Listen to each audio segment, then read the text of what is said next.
With me now is Adam Dirlam. He is the Chief Operating Officer for Northern Oil and Gas. Thank you so much for joining us, Adam, and we want to congratulate you on this much-deserved honor. I'd first like to really talk to you about how you got your start in the oil and gas industry. Yeah, well, thank you for having me. It's an honor to be selected.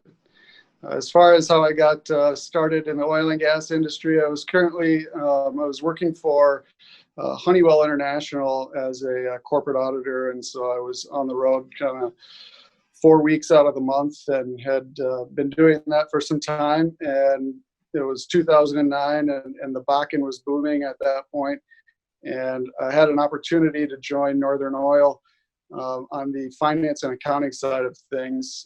EOG had just released kind of their partial results, and it was a company of about 4 people at that point in time.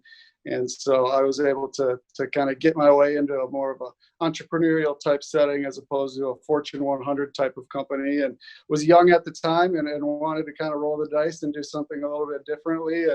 And here I am 11 years later. So it's been quite a trip.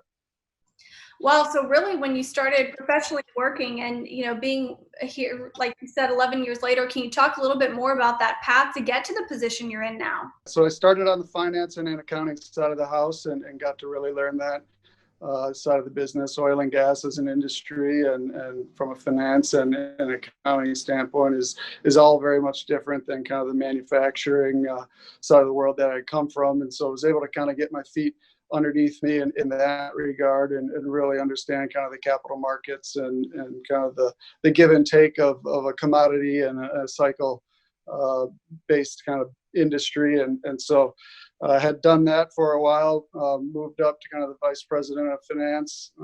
And then at that point, kind of made the switch over to the land and business development side of things. And so really moved into the acquisition and divestitures. And that's really been a passion of mine, and has always been kind of a goal of mine to kind of move into that.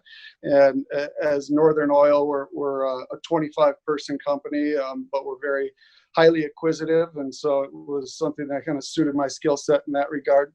I've been doing that, worked as a vice president of land, and then SVP of land of operations, and then EVP of land, and then finally made it to chief operating officer, and working alongside the rest of the executive team and the board of directors. Wow, well, congratulations for that. Definitely a notable path. Can you give us a little advice for younger professionals maybe getting out of college, or those trying to find their way in the industry as well? Yeah, absolutely. I mean, I think the biggest thing that I would say is grow your network and step out of your comfort zone. There's going to be opportunities that you wouldn't necessarily envision for yourself. I think sitting in Minnesota, I never thought that I would be an oil and gas executive. And so, be open to those types of opportunities, potentially do and take a job or an opportunity that you wouldn't necessarily see for yourself. It might not necessarily be something that you want to do at that moment in time, but it's going to be something that will help you build out your professional, skill set. And if it's something that you want to do in terms of leading an organization, you're going to need to have kind of that broad range of skill sets. And so I would definitely say, round it out, make sure that you're, having conversations across departments so that you know what's going on. And to kind of dovetail off of that, I'd say don't lose focus of the macro. As a young professional, I was often just kind of worried about specializing in what I was doing, and wasn't necessarily worried about what was going on, on a macro level, whether that be, supply and demand, what the investor sentiment is, and how that's driving capital availability, the political climate. All those types of things are all things that are apropos in this day and age in the oil and gas industry. And so, in order to kind of move up the ranks, you need to definitely have a fundamental understanding of everything that's going on around you.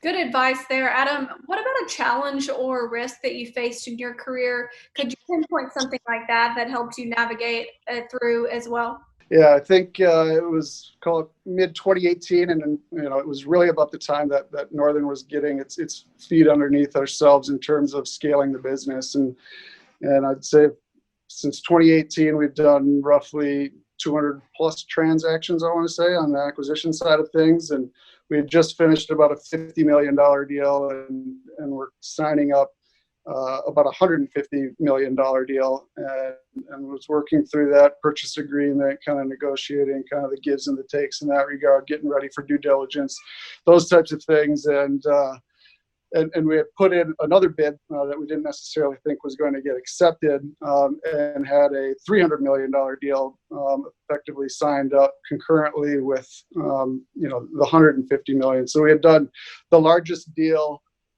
that Northern had ever done, kind of concurrently, and now we were running two of the largest deals in parallel. And so what that meant is we needed to get processes in place, both external and internal, in order to manage that. And at Northern, we've got 25 people, and so it's a relatively small group, and so you can see kind of the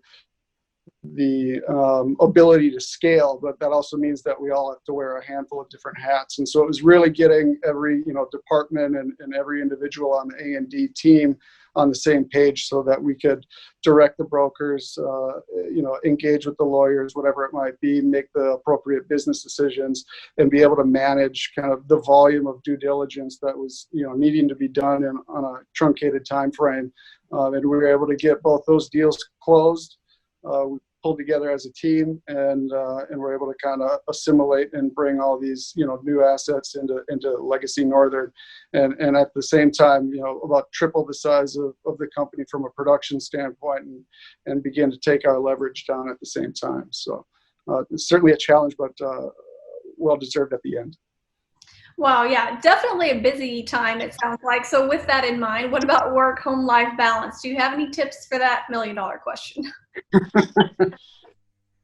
Yeah, I mean, as far as my home work-life balance, I've got two little ones right now, so they certainly keep me grounded, and so I try to spend as much time as I can with them.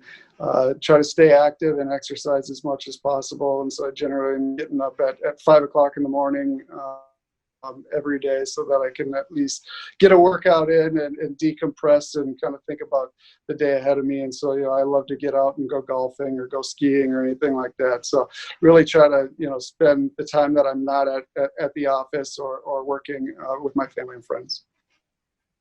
Very understandable there. And before we go, is there anything that you'd like us to know about Northern Oil and Gas, in the positioning as we move past 2020 and into 2021, anything you want to share there? Yeah, I mean, from Northern's standpoint, I think we're in a really unique position.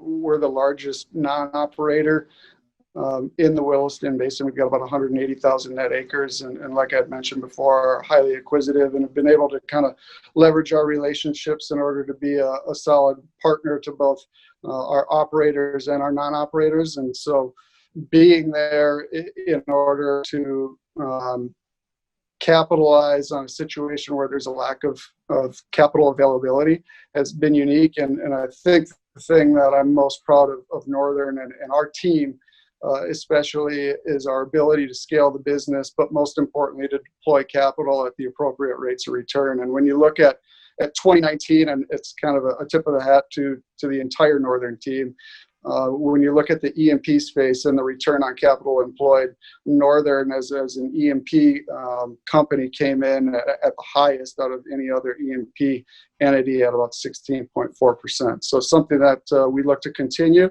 and build upon in these tough times, but it's certainly kept us busy, and I'm excited to keep going. Well, that's great to hear. We definitely wish you and Northern Oil and Gas the best. And again, congratulations on this honor, and thank you for sharing this time with us, Adam. Thank you very much. Thanks for having me. You're very welcome.